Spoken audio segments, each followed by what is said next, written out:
Okay, in this section we're going to take a look at our old friend, the minor pentatonic scale.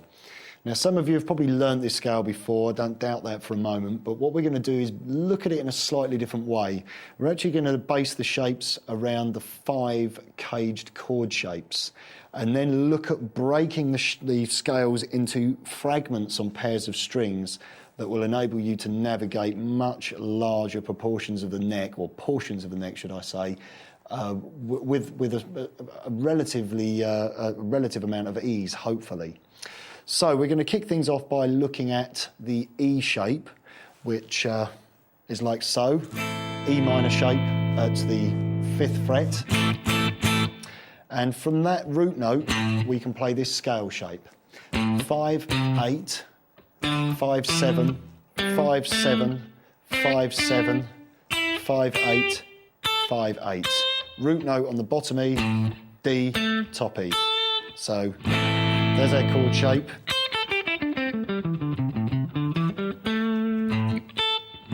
There's our scale shape. Next position, we have our D chord shape, D minor, and here's our scale shape. 8, 10, 7, 10, 7, 10, 7, 9, 8, 10, 8, 10. Root note on the 10th fret of the B, 7th fret of the D, and there's the chord shape. When you're practicing the scale, start from the root, drop to the lowest note.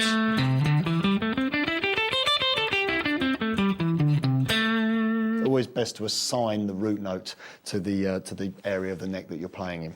Okay, next position is based around the C minor shape. Root note at the 12th fret of the A. Here's the scale shape. 10, 12, 10, 12, 10, 12, 9, 12, 10, 13, 10, 12. Root notes on the 10th fret of the B and the 12th fret of the A. So from root note to root note.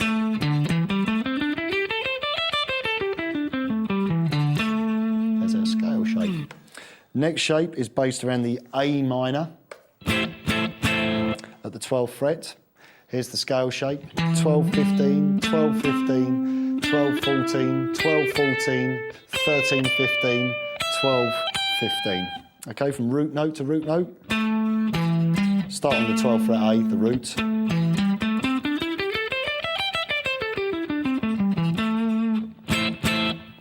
Our next shape, I'm going to drop down an octave and play the G minor shape here.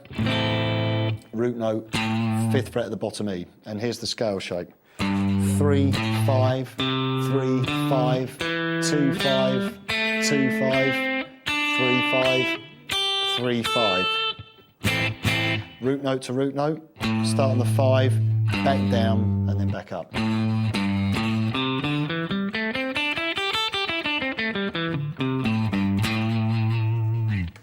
Okay, if we connect or run through each one of those shapes, I'm going to cover the whole fingerboard. I'm actually going to start off in the open position with an open A minor chord, which is shape number 4.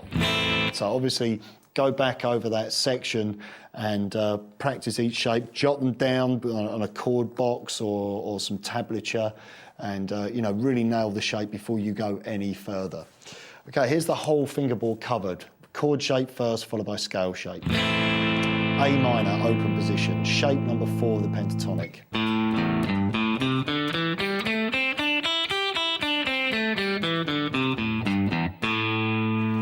Okay, G minor shape of A minor, shape number 5 of the pentatonic.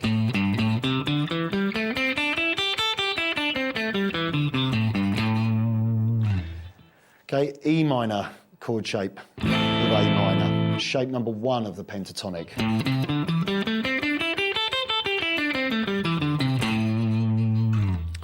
D minor shape, shape number 2 of the minor pentatonic.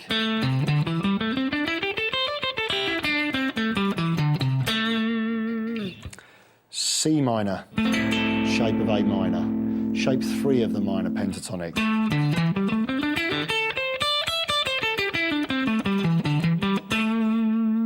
Now we're back to where we started with the A minor shape and shape number 4.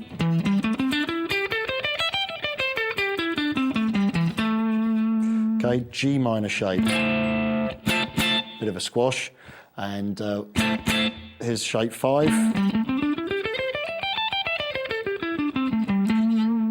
Shape 1, E minor shape. And I won't be able to get my fingers in there, but there's the triad. And here we have the shape number 2. Pretty tight when you get in there. So let's cover the whole fingerboard now, one shape after another. Here we go. 3, 4.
Okay, what we did there was just play one shape after another, and before we move on, what I want you to understand is, imagine that's one shape, here's the next shape, they overlap, they actually dovetail into each other.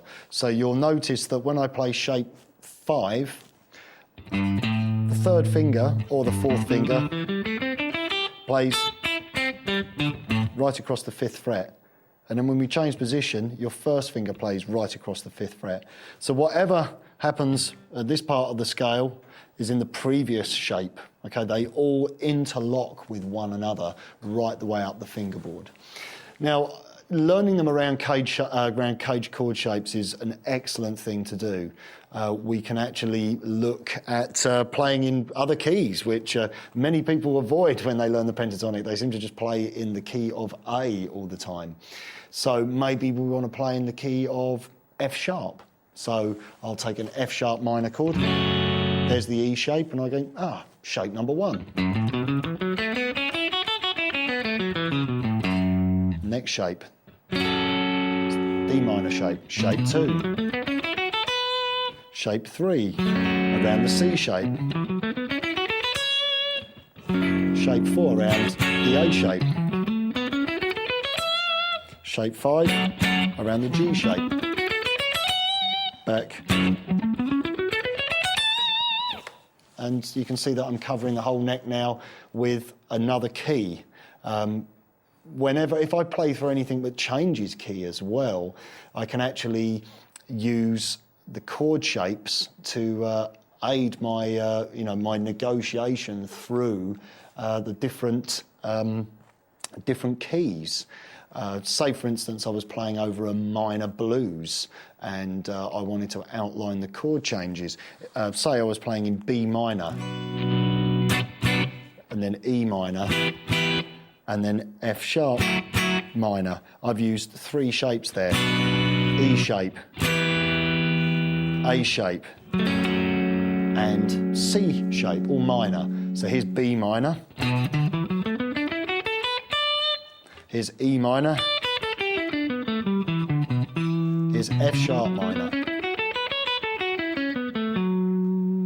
So I can actually outline the key change by changing scale over the chord, which again is another very, very musical thing for you to practice. You're not actually playing shape 1, B minor, E minor, F sharp minor. You can play into the chord change. If I look at the change between B minor and E minor, there's this G note here, which isn't in the B minor pentatonic scale, but it's in the E minor pentatonic scale. I can walk across.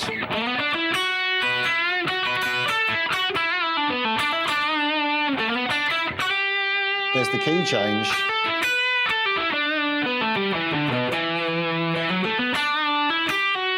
Back to B minor. If I go F sharp minor, there we go.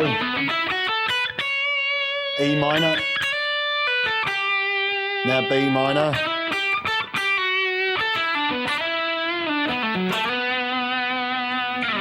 I was able to negotiate my way around those three chords and used a combination of three different shapes, just staying in one small area of the neck.